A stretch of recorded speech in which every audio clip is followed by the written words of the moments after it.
Chapter 9, Monkey Shines. That evening, after she had eaten dinner and finished all of her homework, Amelia Bedelia grabbed her 3 bananas and went to the backyard. Her brain still hurt from too much thinking. She could definitely feel it. She couldn't hear herself think. She was thinking like Amelia Bedelia and trying to think like a monkey at the same time. If I were a monkey, she thought, what would I do all day? Where would I sleep? She went to her garage to look for something that might catch a monkey. If she could actually capture a real live monkey, her zoo would be the best ever. She found a long skinny net, but that was for a badminton set. She found boxes, some garden stakes, and a spool of string.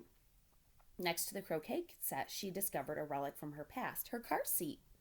Amelia Bedelia sat down in it. She was way too big for it now, so it was a tight squeeze, but she did fit. There was a harness, a snack holder, and a cup holder.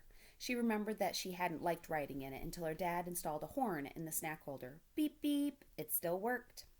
Amazing. She used to drive her mom crazy, beeping at all the cars that she saw. If I were a monkey, I would sit right here, thought Amelia Bedelia. It would be my recliner, just like my dad's, and I would take naps in it. She put one of the bananas in the seat. She peeled another banana and left a trail of pieces from the side door of the garage to the tree near the bedroom window. Then she went inside to get ready for bed. Amelia Bedelia brushed her teeth, put on her PJs, and kissed her parents good night. Then she read 2 chapters of her book. She was just about to turn off the light when she remembered to put a banana on the ledge outside the window. She nudged her stuffed squirrel monkey to the side and was just opening the window when a face popped up on the other side of the glass. "Yeah!" said Amelia Bedelia, flinging the banana and the stuffed monkey into the air. Seconds later, her mom and dad came into her room. "What's wrong?" asked her mother. "I saw something," said Amelia Bedelia. She sat on her bed, hugging her mom, while her father looked out the window, in the closet, and underneath the bed. "The only thing I found is this banana," he said, his shirt covered with dust bunnies. Amelia Bedelia was still shaking. I saw something moving outside." Her father picked up the toy monkey and handed it to her. "Bitty bitty baboon," he said. "You've been eating too many bananas. Did you mistake this for a real monkey?"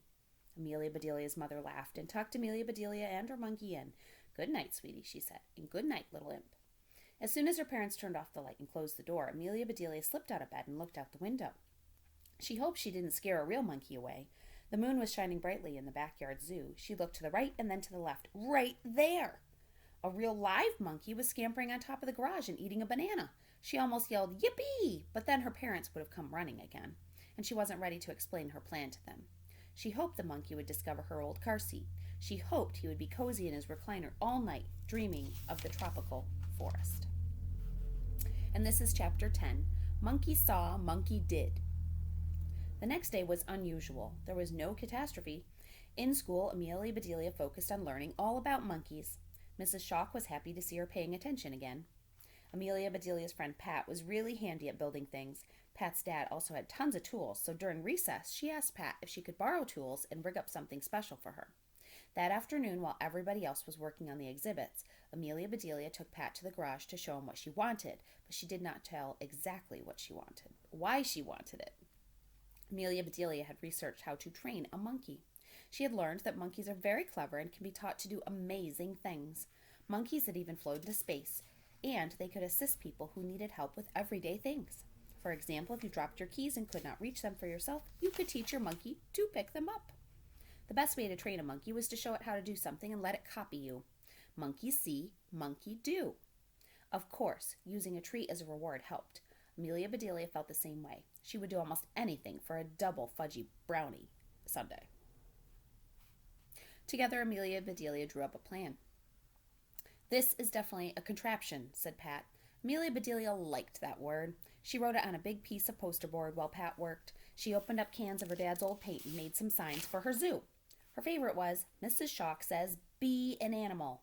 When she had painted all the signs she could think of and Pat was working on the contraption, she decided to tour the backyard and check on everyone's progress. Dawn was putting final touches on a giant pair of ears. "Here, try them," she said.